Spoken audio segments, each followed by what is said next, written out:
बुधवारच्या रात्री झोपण्यापूर्वी एक कलश जल इथे ठेवून द्या. तुमच्या प्रत्येक मनोकामना पूर्ण होतील. बुधवारच्या रात्री हा एक कलश जल उपायाचा जरूर उपयोग करा. कारण मित्रांनो, हा एक असा उपाय आहे जो केल्यानंतर तुम्हाला इतर कोणत्याही उपायांची गरज भासणार नाही. हा सर्वात मोठा आणि नवा उपाय आहे जो आज आम्ही तुम्हाला अतिशय चांगल्या प्रकारे समजावून सांगणार आहोत. या व्हिडिओनंतर या उपायाला समजण्यासाठी तुम्हाला दुसरा कोणताही व्हिडिओ पाहण्याची गरज भासणार नाही. चला तर मग उपाय सुरू करूया. वर्षभर तुम्ही हा उपाय केला नसेल तरी जर तुम्ही बुधवारच्या दिवशी हा उपाय केला तर तुम्हाला अशी फलप्राप्ती होईल ज्याची तुम्ही कधी कल्पनाही केली नसेल. म्हणूनच हा उपाय नक्की करा, जेणेकरून ही संधी तुमच्याकडून निसटू नये आणि तुम्हाला या उपायाचे फळ मिळावे. मित्रांनो पहा, बुधवार पंचमीचा दिवस खूप खास असतो, महत्वाचा असतो. मोठ्या पूजा अर्चा आणि अनुष्ठानांनी ज्यांच्या मनोकामना पूर्ण होत नाहीत, कारण मित्रांनो एका छोट्या उपायाने पूर्ण होतात. अनेकांनी हा उपाय करून त्याचा लाभ घेतला आहे. जर तुम्ही देखील हा उपाय करायचा विचार करत असाल तर हा उपाय नीट समजून घ्या, ऐका आणि त्यानंतर करा. यामुळे तुम्हाला नक्कीच फळ मिळेल. या उपायामुळे तुमच्या घरातील कोणतेही दुःख आणि समस्या असू द्यात, जरी त्यांचे कारण तुम्हाला माहीत नसेल तरीही हा उपाय त्या समस्यांचे निराकरण करू शकतो.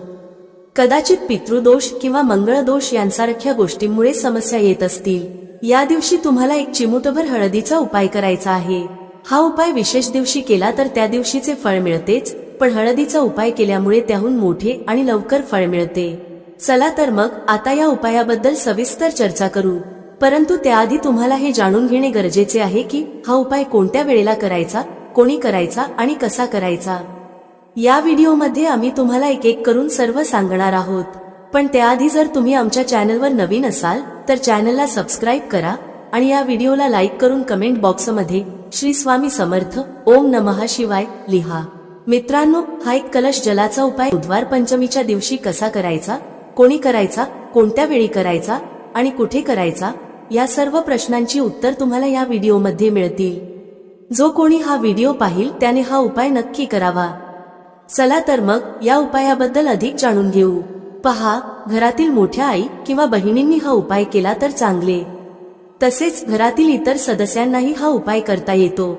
कोणाला स्वतःच्या मनोकामनांसाठी किंवा दुःख समस्यांसाठी हा उपाय करायचा असेल तर तो स्वतःही करू शकतो.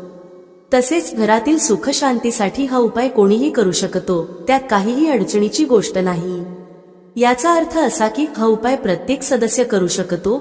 तसेच घरातील मोठ्या माता बहिणींमधील कोणी एक माता किंवा बहीणही करू शकते.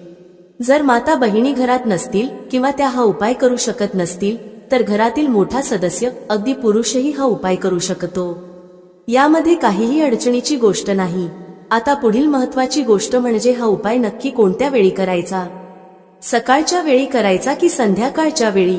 तर पहा, हा उपाय तुम्ही सकाळीही करू शकता आणि संध्याकाळी प्रदोषकाळामध्येही करू शकता. पण जर तुम्ही विचाराल की सर्वात उत्तम वेळ कोणती, तर आम्ही सांगू की हा उपाय तुम्ही सकाळी केलात तर अधिक चांगले होईल. मात्र जर संध्याकाळीही केला तरीही काहीही अडचण नाही. तर मित्रांनो, जर सकाळी हा उपाय करायचा असेल तर किती वाजता करायचा याची माहिती घेऊ. सकाळी जितक्या लवकर शक्य असेल तितक्या लवकर हा उपाय करा. परंतु जर काही कारणास्तव उशीर झाला तर सकाळी 10 ते 11 वाजेपर्यंत हा उपाय करणे योग्य राहील. ही गोष्ट लक्षात ठेवा. संध्याकाळच्या प्रदोषकाळाबद्दल बोलायचे झाल्यास प्रदोषकाळ संध्याकाळी 6 वाजता सुरू होतो. म्हणजे संध्याकाळी 6 ते 7 वाजेच्या दरम्यानचा वेळ प्रदोषकाळाचा असतो. हा उपाय तुम्ही 7 ते 8 वाजेच्या दरम्यानही करू शकता. म्हणजे संध्याकाळी 6 ते रात्री 8 वाजेच्या दरम्यान हा उपाय तुम्ही कधीही करू शकता. यात काहीही अडचण नाही. मित्रांनो, जर पितर एखाद्या व्यक्तीवर नाराज असतील किंवा एखाद्या घरावर नाराज असतील तर त्या घरात आर्थिक समस्या निर्माण होऊ लागतात. ज्या घरात पितर नाराज असतात त्या घरातील लोकांना पैशांबद्दल खूप त्रास होतो. म्हणून नेहमी पितरांना प्रसन्न ठेवा, जेणेकरून त्यांची आत्मा शांत होईल आणि ते तुम्हाला नेहमी आशीर्वाद देतील. मित्रांनो पहा, तुम्ही हा उपाय करा. जो आम्ही सांगणार आहोत तो गायीशी संबंधित आहे. गायीमध्ये आपल्या पितरांचा वास मानला जातो. गाय, कुत्रा, वडाचे झाड, पिंपळाचे झाड या सगळ्यांत आपल्या पितरांचा वास मानला जातो. पक्ष्यांमध्ये कावळा, ज्यामध्ये आपल्या पितरांचा वास मानला जातो. तुमच्या जीवनात दुःख वाढले, आर्थिक कर्ज वाढले किंवा घरात संतानविषयक अडचणी आहेत तर हे लक्षात ठेवा की पितर नाराज आहेत. जर घरात सतत भांडणे वादविवाद होत असतील आणि कर्जाचा बोजा घरावर असेल तर ही लक्षणे पितरांच्या नाराजगीची आहेत. पितरदोष घरात असतो तर तो पाहायला मिळत नाही, पण घरातील घडामोडींवरून तुम्ही अंदाज लावू शकता. उदाहरणार्थ, जेवण करताना अन्नात केस सापडणे, अन्न जमिनीवर पडणे किंवा घरात अचानक दुर्घटना घडणे ही सर्व लक्षणे पितर नाराज असल्याचे सूचित करतात. आता जो उपाय आम्ही सांगणार आहोत तो करून पहा. पितर प्रसन्न होतील आणि तुम्हाला आर्थिक समस्यांपासून मुक्ती मिळेल. चला तर मग या पितरांना प्रसन्न करण्यासाठीचा आणि घरात स्थिर लक्ष्मीचा वास होण्यासाठीचा उपाय जाणून घेऊया. म्हणजे कधीच असे होणार नाही की आज पैसा आहे आणि उद्या नाही. अनेक घरांमध्ये असे दिसून येते की पैसा येतो पण टिकत नाही. टिकला तरी फाजील खर्च मोठ्या प्रमाणावर होतो, ज्यामुळे घरातील सदस्य खूपच त्रस्त होतात. आता बहुतेक लोकांना ही समस्या असते की धनाची नासाडी होत आहे आणि घरात पैसा टिकत नाही. जर तुमच्या बाबतीतही असे होत असेल तर तुम्ही हा उपाय ऐकायलाच हवा आणि तो कार्तिक महिन्यात नक्की करायला हवा. पुढे जाण्याआधी व्हिडिओला नक्की लाईक करा. पहा, पहिला उपाय, जर तुमच्या जीवनात कर्ज खूप वाढले असेल, संकट खूप जास्त असतील, तुमच्यावर विपत्त्या खूप येत असतील, वारंवार तुम्हाला व्यवसायात आणि पैशात नुकसान होत असेल, म्हणजेच तुम्हाला प्रत्येक कामात हानी होत असेल, तर तुम्ही हा उपाय करायलाच हवा. मित्रांनो, बुधवारच्या दिवशी केला जाणारा हा सर्वात खास आणि सर्वोत्तम उपाय आहे. हा उपाय तुम्हाला जास्तीत जास्त धनवान बनवेल आणि तुमच्या जीवनातील अनावश्यक खर्चांपासून तुम्हाला मुक्ती मिळवून देईल. एक चुटकी हळदीचा उपाय तुमचे भाग्य असे उजळवेल की तुमच्या येणाऱ्या पिढ्यांनाही कधीही दारिद्र्याचा सामना करावा लागणार नाही. तुमच्या घरात नेहमीच धन, सुख, समृद्धी वाढत जाईल. जर तुम्ही श्री हरी विष्णूंशी संबंधित उपाय केलेत तर सर्व पापांचा नाश होतो. याशिवाय श्री हरी विष्णू प्रसन्न होऊन आपल्या साधकाला सुख, समृद्धी आणि ऐश्वर्याचे आशीर्वाद देतात. इतकेच नव्हे, काही उपाय केल्याने आणि व्रत ठेवल्याने 1000 अश्वमेध यज्ञ आणि 100 सूर्य यज्ञांच्या समान शुभ फळही मिळते. तुम्ही व्रत ठेवत असाल तरीही उपाय करा किंवा व्रत ठेवत नसाल तरीही तुम्ही या दिवशी उपाय नक्की करायला हवेत. चला तर मग आता कोणता उपाय आहे आणि तो कसा करायचा ते जाणून घेऊ. एक नाणे पाण्यात टाकून तुम्हाला ते घरात कुठे ठेवायचे आहे आणि कोणकोणत्या गोष्टी तुम्हाला घ्यायच्या आहेत. पहिल्यांदा तुम्हाला काय करायचे आहे, एका कलशात किंवा कोणत्याही भांड्यात शुद्ध पाणी घ्या. त्याचबरोबर थोडीशी हळद घ्या. जर तुमच्याकडे साबूत हळद असेल तर तिला वाटून पावडर बनवा. एक नाणे घ्या, जसे की 1 रुपयाचे, 5 रुपयांचे किंवा 10 रुपयांचे. नाणे स्वच्छ करा. आता तुम्हाला काय करायचे आहे, जो कलश तुम्ही घेतला आहे त्यात तुम्ही पाणी भरले आहे त्यातच तुम्हाला 1 चुटकी पिसलेली हळद टाकायची आहे आणि घेतलेले नाणे, मग ते 1 रुपयाचे, 5 रुपयांचे किंवा 10 रुपयांचे असो, तेही त्याच लोट्यात टाकायचे आहे. आता तुमच्या घरातील जेवढे सदस्य आहेत त्यांच्यावर या कलशाने 7 वेळा अँटीक्लॉकवाईज म्हणजे उलट दिशेने उतरवायचे आहे. सर्व सदस्यांवर 7-7 वेळा उतार करा आणि घराबाहेर एखाद्या झाडाखाली किंवा पवित्र नदीमध्ये हे पाणी ओतून द्या. बस एवढाच साधा उपाय आहे. या पंचमीच्या दिवशी हा उपाय करा आणि पहा तुमचे भाग्य कसे उजळते, तुमच्या नशिबातले दुःख कसे दूर होते आणि रातोरात तुम्ही धनवान कसे होता. हा उपाय तुमच्या गृहस्थ जीवनालाही उत्तम करेल, घरातील क्लेश दूर करेल, घरातील गरिबी संपवेल आणि श्री हरी विष्णूंची अशी कृपा तुमच्यावर होईल की धनाची देवी माता लक्ष्मी तुमच्या घरी वास करतील आणि कधीही घर सोडून जाणार नाहीत. हा खूपच चमत्कारी उपाय आहे. चला आता दुसऱ्या उपायाबद्दल बोलूया. दुसरा उपाय श्री हरी विष्णू आणि माता तुलसीशी संबंधित आहे. पहा, श्री हरी विष्णू शिवाय माता तुलसी अपूर्ण आहेत आणि माता तुलसी शिवाय श्री हरी विष्णू अपूर्ण आहेत. त्यांचा भोग अपूर्ण असतो कारण तुळशी दलाशिवाय श्रीहरींचा नैवेद्य पूर्ण मानला जात नाही. श्रीहरी जेव्हा योगनिद्रेतून जागे होतात तेव्हा सर्वप्रथम माता तुलसींचे दर्शन घेतात. जेव्हा तुम्ही तुलसीच्या झाडाशी संबंधित उपाय करता तेव्हा श्री हरी विष्णू लगेच प्रसन्न होतात आणि तुमच्या जीवनात सुख, धन, समृद्धी आणि मनोकामना पूर्ण करतात. जर तुम्हाला जीवनात मोठे स्वप्न पूर्ण करायचे असेल तर हा उपाय सच्च्या मनाने करा आणि त्याचे परिणाम पहा. तुमच्या घरात तुलसीचे झाड असेल तरीही हा उपाय करू शकता आणि नसेल तरीही करू शकता. आम्ही तुम्हाला सांगू की उपाय कसा करायचा आहे. व्हिडिओ पुढे पाहण्याआधी तुम्हा सर्वांना विनंती आहे की व्हिडिओला लाईक करा, चॅनलला सबस्क्राईब करा आणि कमेंटमध्ये जय माता लक्ष्मी लिहा, ज्यामुळे माता लक्ष्मी तुमच्या सर्व मनोकामना पूर्ण करतील. काय करायचे आहे, एक मौली धागा घ्या म्हणजे एक कलावा घ्या. त्या धाग्यावर चांगल्या प्रकारे हळदीची पेस्ट लावा. म्हणजे एक चिमूटभर हळद घ्या, शुद्ध जल मिसळा आणि घट्ट पेस्ट तयार करा. नंतर ती पेस्ट मौली धाग्यावर व्यवस्थित लावा. आता त्या मौली धाग्यावर 3 गाठी बांधा. मंत्र लक्षात ठेवला तर चांगले, अन्यथा मंत्राशिवायही 3 गाठी बांधा. मंत्र आहे ओम नमो भगवते वासुदेवाय नमः, ओम नमो भगवते वासुदेवाय नमः. हा मंत्र 3 वेळा गाठी बांधताना म्हणा.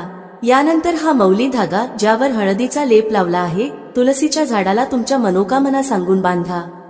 तुलसी मातेची प्रार्थना करा की माझ्या घरी धन येऊ दे, सुख येऊ दे, तुमची कृपा नेहमी राहू दे, घरातील क्लेश दूर होऊ दे, घरातील दुःख दूर होऊ दे, घरातील गरिबी दूर होऊ दे. अशा प्रकारे प्रार्थना करा. पहा, पंचमी ही श्री हरी विष्णूंना अतिशय प्रिय आहे आणि ही पंचमी अशी आहे की या दिवशी तुम्ही हा उपाय केला तर श्री हरी विष्णू तत्काळ प्रसन्न होतात. म्हणूनच हा उपाय नक्की करा आणि पहा की तुम्हाला तुमच्या आयुष्यात काय काय मिळते. म्हणजे जे काही तुम्हाला हवे आहे ते तर मिळतेच, पण ज्याचा तुम्ही कधी विचारही केला नसेल तेही मिळते. कारण जेव्हा तुम्ही हा उपाय करता जो तुलसी मातेच्या झाडाशी संबंधित आहे, तुलसी माता तुमच्या मोठ्या मोठ्या मनोकामना श्री हरी विष्णूंना सांगून पूर्ण करून घेतात. कारण श्री हरी विष्णू तुलसी मातेचे प्रत्येक शब्द मान्य करतात. तसंच या दिवशी तुलसीच्या झाडाजवळ एक दिवा नक्की लावा. ज्यांच्या घरात तुलसीचे झाड नाही ते मंदिरात जाऊन हा उपाय करू शकतात. जर मंदिरात जाणे शक्य नसेल तर मौली धागा घ्या, त्यावर हळदीचा लेप लावा, 3 गाठी बांधा आणि श्री हरी विष्णूंसमोर ठेवा. नंतर तो धागा तुमच्या घराच्या मुख्य दरवाजावर बांधा. लाकडी दरवाजाला बांधा. त्यामुळे श्री हरी विष्णूंची कृपा नेहमी तुमच्यावर राहील. हा जो उपाय आहे तो नक्की करा, सच्च्या श्रद्धेने करा. तुम्हाला नक्कीच फायदा होईल आणि तुमच्या सर्व मनोकामना पूर्ण होतील. तर आता आपण 2 उपायांबद्दल बोललो. आता लवकरच 3ऱ्या उपायाबद्दल बोलूया. जर तुम्ही हा उपाय पंचमीच्या दिवशी केला तर समजा की माता लक्ष्मी कधीच तुमचे घर सोडून जाणार नाही आणि तुमच्या घरात नेहमी धनवृद्धी होत राहील. कर्जासारख्या समस्या तुम्हाला कधीही स्पर्श करणार नाहीत. म्हणजे कधीच कोणाकडून कर्ज किंवा पैसे उधार घेण्याची गरज भासणार नाही. ज्यांना अचानक धनाची गरज आहे, कधी कधी असे होते की आयुष्यात अशी वेळ येते जेव्हा अचानक पैशांची गरज भासते आणि गरजेचा पैसा हातात नसतो, तेव्हा खूप वाईट वाटते कुठून तरी पैसा येऊन जावा. तर हा उपाय करा, अचानक तुम्हाला धनप्राप्ती होऊ शकते. आता तुम्हाला काय करायचे आहे, थोडेसे दूध घ्यायचे आहे, त्यात थोडेसे पाणी मिसळायचे आहे आणि थोडेसे मिश्रीचे दाणे टाकायचे आहेत. हे पाणी म्हणजे पाणी, दूध आणि मिश्री ही 3 गोष्टी मिसळून तुम्हाला पिंपळाच्या झाडाच्या मुळाशी अर्पण करायचे आहे. जेवढ्याही धनसंबंधी समस्या आहेत त्या तुमच्या आयुष्यातून दूर होतील आणि साक्षात माता लक्ष्मी तुमच्या घरात वास करतील. अष्टलक्ष्मी अशा लोकांच्या घरात वास करतात जे पंचमीच्या दिवशी पिंपळाच्या झाडाशी संबंधित उपाय करतात. कारण पिंपळाच्या झाडात त्रिदेवांचा वास असतो आणि माता लक्ष्मी देखील पिंपळाच्या झाडात वास करतात. अशा घरांना माता लक्ष्मी कधीच सोडत नाहीत जिथे पिंपळाच्या झाडाच्या मुळाशी गोड दूध अर्पण केले जाते. थोडेसे दूध आणि थोडेसे पाणीही त्यात मिसळा. हा उपाय नक्की करा आणि पहा तुमच्या आयुष्यात कसे चमत्कार घडतात. देशी तुपाचा एक दिवाही त्यासोबत नक्की लावा. तुमच्या सर्व मनोकामना पूर्ण होतील. पहा, बुधवारचा हा दिवस खूप खास आहे, खूप महत्वाचा आहे. कधी कधी मोठ्या पूजा अर्चा आणि अनुष्ठानांनी पूर्ण न होणाऱ्या मनोकामना 20 नोव्हेंबर 2024 म्हणजे बुधवारच्या दिवशी एका साध्या उपायानेच पूर्ण होऊ शकतात. आणि अनेकांनी हा उपाय करून त्याचा फायदा घेतला आहे. जर तुम्हाला बुधवारच्या दिवशी करायचा असेल तर आधी तो नीट समजून घ्या, ऐका आणि नंतर करा. तुम्हाला याचा नक्कीच फायदा होईल. हा उपाय केल्यावर तुमच्या घरात कोणत्याही प्रकारचे दुःख किंवा समस्या असतील ज्यांचे कारण तुम्हाला माहीतही नसेल तरीही हा उपाय प्रभावी ठरेल. जसे पितृदोष असू शकतो, मंगळदोष असू शकतो किंवा आणखी अनेक दोष असू शकतात. पण हा उपाय करण्यासाठी तुम्हाला तुमच्या दोषांचा शोध घेण्याचीही गरज नाही. बुधवारच्या दिवशी तुम्हाला हा एक कलश जलाचा उपाय नक्कीच करायचा आहे. हा एक असा उपाय आहे जो विशेष दिवशी केला तर त्या दिवशीचे फळ मिळतेच, आणि जर आजच्या दिवशी हा एक कलश जलाचा उपाय केला गेला तर त्याहून मोठे फळ मिळते आणि ते खूप लवकर मिळते. कारण तुम्ही हा उपाय खूप मोठ्या आणि विशेष दिवशी करत आहात. म्हणून मित्रांनो, आजच्या या व्हिडिओमध्ये आम्ही तुम्हाला एक कलश जलाचा उपाय समजावून सांगणार आहोत.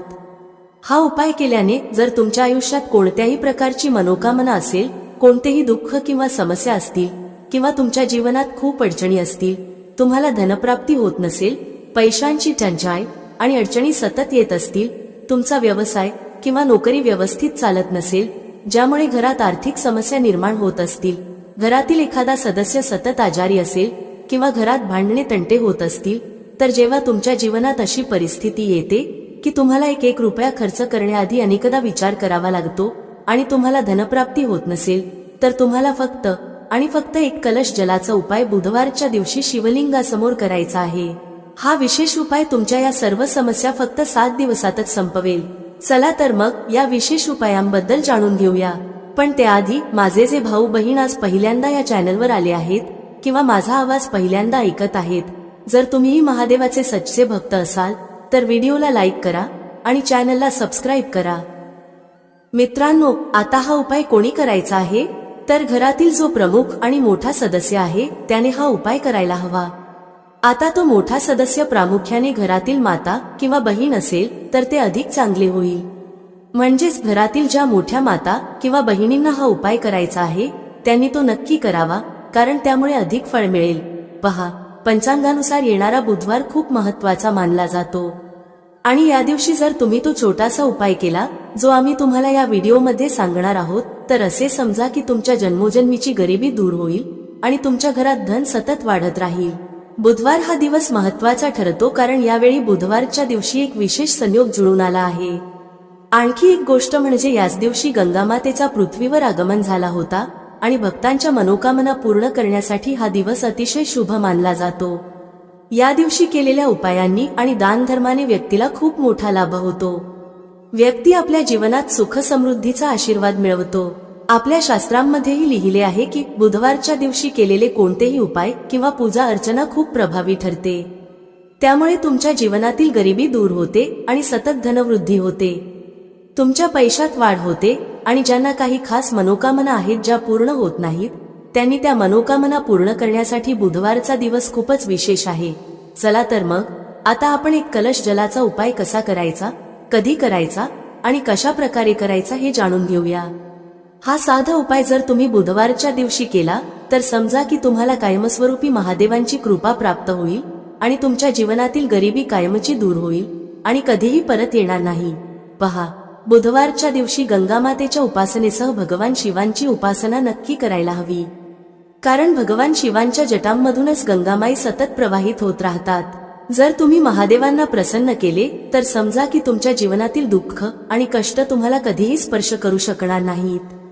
ज्याला महादेवांचे आशीर्वाद मिळतात त्याच्या जीवनात सुख भरभरून येते आणि त्याच्या आयुष्यातील दुःख आणि कष्ट रडत रडत निघून जातात. साक्षात काळही त्या व्यक्तीचे काहीही वाईट करू शकत नाही ज्याच्यासोबत महादेव असतात. महादेवांची पूजा अर्चना तुम्ही या दिवशी कशी करायची? एक कलश जल घ्या, त्यात जर तुमच्याकडे बेलपत्रे असतील तर 5 बेलपत्र टाका आणि महादेवांच्या शिवलिंगावर हे जल नक्की अर्पण करा. थोडेसे गंगाजलही त्यात मिसळा. थोडे गंगाजल, तुमच्या घरातील शुद्ध पाणी आणि 5 बेलपत्र. तुम्ही नेहमी पाहाल की महादेव आणि गंगामातेच्या आशीर्वादाने तुमच्या धनात सातत्याने वाढ होत राहील आणि तुमचे जीवन सुख समृद्धीने भरून जाईल. माता गंगा आणि महादेव दोघांचे आशीर्वाद मिळाले तर समजून घ्या की तुमच्या जीवनातील दुःख दूर होण्यास सुरुवात होईल. नेहमी महालक्ष्मीची कृपा तुमच्यावर राहील. याशिवाय या दिवशी एक लहानसा उपाय नक्की करा. तुमच्या घराच्या मुख्य दरवाजावर 2 दिवे नक्की लावा. हा साधा उपाय करा. बुधवारच्या दिवशी तुमच्या जीवनातील दुःखांचा अंत नक्कीच होईल. सच्च्या श्रद्धेने हा उपाय करा आणि तुम्हाला तुमच्या जीवनात सुख खूप लवकर मिळेल. हा पहिला उपाय आहे. आता लवकरच दुसऱ्या उपायाबद्दल बोलूया. कोणता आहे तो दुसरा उपाय जो तुम्हाला विशेषतः बुधवारच्या दिवशी करायचा आहे? दुसरा उपाय जो आम्ही तुम्हाला सांगणार आहोत तो केल्याने तुम्हाला मोक्षप्राप्ती होते, म्हणजेच मोक्षाचा मार्ग उघडतो आणि व्यक्तीला श्री हरी विष्णूंच्या धामात स्थान मिळते. याचा अर्थ असा की तुमच्या जीवनातील दुःख आणि कष्ट दूर होतात आणि नेहमी श्री हरी विष्णूंची कृपा तुमच्यावर राहते. जेव्हा श्री हरी विष्णूंचे आशीर्वाद एखाद्या व्यक्तीला मिळतात तेव्हा त्या व्यक्तीला ना धनाबाबत चिंता राहते, ना आयुष्यातील कोणत्याही कष्टाबाबत त्रास होतो. तर तुम्हाला काय करायचे आहे? बुधवारच्या दिवशी तुमच्या घरात श्री हरी विष्णूंसमोर एक दिवा लावायचा आहे. हा दिवा गोल वातीचा असावा आणि त्यात शुद्ध देशी तूप भरावे. त्याचसोबत एक दीपक तुलसीच्या झाडाजवळही लावा. विशेषतः ज्यांना वाटते की त्यांच्या धनात वाढ व्हावी आणि कधीही त्यांचा पैसा कमी पडू नये अशा लोकांनी हा उपाय नक्की करावा. जे लोक म्हणतात, आमच्या घरी एकही रुपया येत नाही, आमच्या घराची आय पूर्णपणे थांबली आहे, आमचे खूप मोठे नुकसान झाले आहे, आमचा पैसा एकदम संपून गेला, अशा लोकांच्या घरी आजार पण येतात, अपघात होतात किंवा इतर काही घडते ज्यामुळे धनहानी होते. तर अशा लोकांनी विशेषतः बुधवारच्या दिवशी श्री हरी विष्णू आणि माता तुलसीची एकत्र पूजा नक्की करायला हवी. हा खूपच विशेष आणि उत्तम उपाय आहे. बुधवारचा हा दिवस हा उपाय करण्यासाठी अतिशय शुभ मानला जातो. जेव्हा तुम्ही हा उपाय करता तेव्हा या दिवशी गरजू व्यक्ती, गरीब किंवा एखाद्या ब्राह्मणाला अन्नदान नक्की करा. जर अन्नदान शक्य नसेल तर काहीतरी दान करा. तुमच्या क्षमतेनुसार गहू, तांदूळ किंवा कोणतेही धान्य जे एखाद्या गरजूला उपयोगी ठरेल हे दान करा. गरज नाही की तुम्ही 10 लोकांना दान करावे, एका व्यक्तीलाही दिले तरी ते पुरेसे आहे. गरज नाही की तुम्ही खूप मोठे दान करावे, पण थोडे का होईना या दिवशी दान करायला हवे, कारण बुधवारच्या दिवशी दानाला खूप महत्त्व आहे.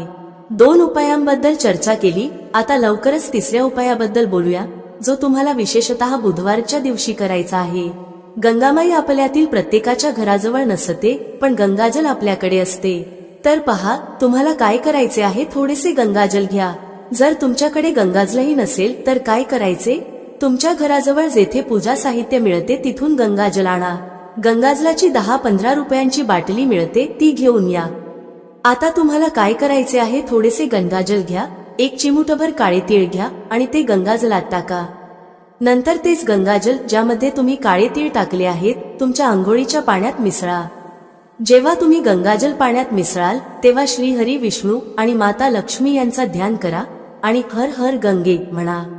जेव्हा तुम्ही गंगाजल आणि काळे तीळ आंघोळीच्या पाण्यात मिसळता तेव्हा हर हर गंगे बोलणे विसरू नका. यानंतर आंघोळ करताना देखील हर हर गंगे म्हणतच आंघोळ करा. गंगेत स्नान केल्याने जितके पुण्य मिळते तितके पुण्य तुम्हाला तुमच्या घरातच मिळते. जेव्हा तुम्ही गंगाजलात काळे तीळ घालून आंघोळ करता आणि हर हर गंगे म्हणता.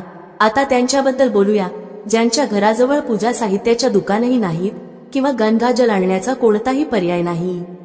अशा लोकांसाठी जर तुम्ही सामान्य पाण्यानेही आंघोळ करत असाल तरी हर हर गंगे म्हणतच आंघोळ करा आणि माता गंगामाईचे ध्यान करा.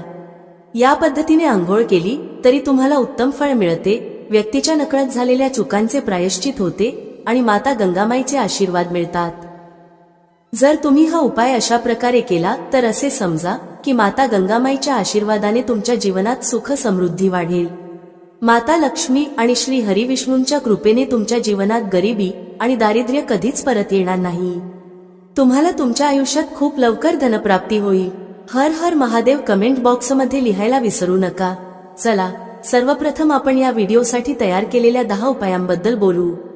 खूप लक्षपूर्वक ऐका. पहिला उपाय आहे वाईट नजरेपासून वाचण्यासाठी. तुम्ही अनेक वेळा पाहिले असेल जेव्हा ट्रक किंवा गाड्या चालतात किंवा छोट्या मोठ्या दुकानांवर तर त्यावर लिंबू आणि मिरची टांगलेले असते. यामागील मुख्य कारण काय आहे ते आज आम्ही तुम्हाला सांगणार आहोत. पहा, असे म्हटले जाते की जेव्हा गरम वारा वाहतो आणि तुम्ही तुमच्या खिशात कांदा ठेवता तेव्हा तुम्हाला गरम वाऱ्याचा त्रास होत नाही. किंवा ज्या ठिकाणी उष्णता जास्त असते तेथे कांदा ठेवला जातो कारण कांदा उष्णता शोषून घेतो.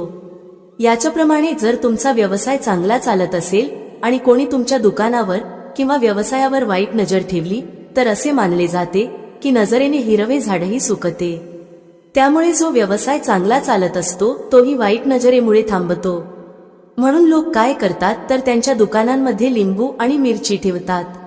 यामागील मुख्य कारण सांगितले गेले आहे की लिंबाचा आंबटपणा आणि मिरचीची तिखटता वाईट नजरेचा परिणाम निष्प्रभ करतात, ज्यामुळे ती नजर जास्त काळ टिकू शकत नाही. हिंदू पुराणांमध्येही याबद्दल स्पष्ट उल्लेख आहे. याचा अर्थ असा आहे की जर तुमचा व्यवसाय चांगला चालत असेल आणि तुम्ही कोणाचेही वाईट नकोसे मानत असाल, पण कोणी तुमचे वाईट चिंतित असेल किंवा तुमच्यावर सतत नजर ठेवत असेल, तंत्रविद्या करत असेल किंवा वाईट आत्मा पाठवत असेल आणि तुम्ही आधीपासूनच लिंबू आणि मिरची टांगून ठेवले असेल तर हा परिणाम उलट त्याच व्यक्तीवर होतो आणि त्याला मोठे नुकसान होते. त्यामुळे जर तुम्ही कोणताही व्यवसाय करत असाल तर लिंबू आणि मिरची टांगून ठेवा. दुसरा उपाय जो लिंबूशी संबंधित आहे तो आहे वास्तुदोष दूर करण्यासाठी. वास्तुशास्त्रात जर तुम्ही अभ्यास केला तर लिंबूबद्दल एक संपूर्ण अध्याय लिहिला आहे. वास्तुशास्त्राच्या पुस्तकात अध्याय क्रमांक 21 मध्ये लिंबूचे वर्णन आहे. ज्या घरात लिंबाचे झाड असते त्या घरात नकारात्मक ऊर्जा कधीही सक्रिय होऊ शकत नाही. लिंबू भोवतीचे वातावरण शुद्ध राहते आणि घराचे वातावरण सकारात्मक शक्तींनी परिपूर्ण होते. जर एखाद्या व्यक्तीच्या घरात नकारात्मक शक्तींचा वास असेल तर खात्री बाळगा की त्या घरात कधीही भरभराट होऊ शकत नाही.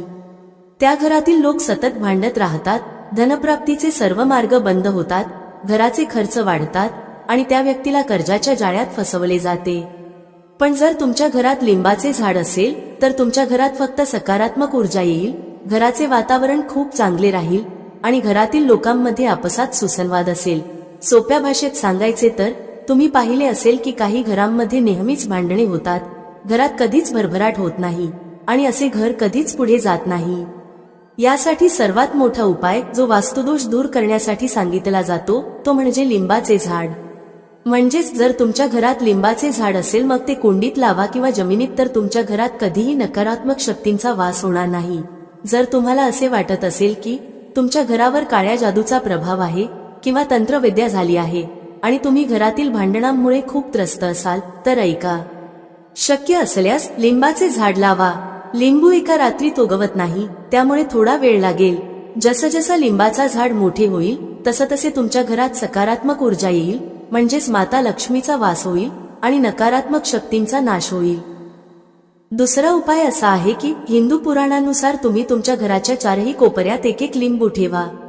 त्यानंतर उलट दिशेने म्हणजे डावीकडून 7 प्रदक्षिणा करा. हा उपाय शनिवारी करायचा आहे आणि यानंतर हे चारही लिंबू एखाद्या नदीत किंवा तलावात वाहून टाका.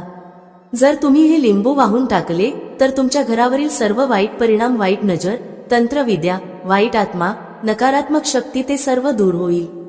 लिंबामध्ये एवढी ताकद आहे की ते नकारात्मक शक्तींना स्वतःसोबत वाहून नेतात. त्यामुळे शक्यतो हे लिंबू नदीत किंवा वाहत्या पाण्यातच वाहा. तिसरा उपाय म्हणजे यश मिळवण्यासाठी. म्हणजे जर तुम्ही नोकरीसाठी तयारी करत असाल पण प्रमोशन मिळत नसेल किंवा तुम्ही कर्जाच्या जाळ्यात अडकलात तर हा उपाय फायदेशीर ठरेल. जर तुम्ही खूप मेहनत करत असाल पण मेहनतीचे फळ मिळत नसेल, नोकरी मिळत नसेल किंवा इंटरव्ह्यू दिल्यावर निवड होत नसेल तर वास्तुशास्त्रात स्पष्ट सांगितले आहे की तुम्ही हनुमान मंदिरात जावे. हनुमान मंदिरात जाण्यासाठी मंगळवारचा दिवस ठेवा. मंदिरात जाताना 1 लिंबू आणि 4 लवंगा घ्या. मंदिरात गेल्यावर त्या लिंबूत 4 लवंगा खोचा आणि मंदिरात शांतपणे पालथ्या पायाने बसा. हनुमान चालीसा वाचा. वाचन करताना ते लिंबू ज्यामध्ये 4 लवंगा खोचल्या आहेत ते हनुमान महाराजांना अर्पण करा. जर तुम्ही हे केले तर खात्री बाळगा की तुमच्यावर आलेल्या सर्व अडचणी दूर होतील. जर तुमचा मंगळ ग्रह अशुभ असेल तर तो शुभ होईल. जर नवग्रह तुमच्या विरोधात असतील तर ते तुमचा पाठिंबा देतील. जर दुर्भाग्य तुमच्यावर होते तर ते निघून जाईल. मात्र हनुमान चालीसा मनात वाचा, मोठ्याने वाचू नका. जर तुम्ही हनुमान महाराजांसमोर हा उपाय केला तर खात्री बाळगा तुम्हाला नोकरी मिळेल आणि जर नोकरी करत असाल तर प्रमोशनही मिळेल. मित्रांनो, आशा आहे तुम्हाला आजचा उपाय आणि माहिती आवडली असेल आणि समजली असेल. व्हिडिओ आवडला असेल तर लाईक करायला विसरू नका. कमेंटमध्ये जय श्री हरी विष्णू किंवा ओम नमो नारायणाय नक्की टाईप करा. भेटूया पुढच्या अशाच एका ज्ञानवर्धक व्हिडिओमध्ये एका नवीन चर्चेसह. तुम्हा सर्वांचे मनःपूर्वक आभार. श्री स्वामी समर्थ. जय श्री राम, जय श्री हनुमान, जय श्री कृष्ण, जय माता लक्ष्मी.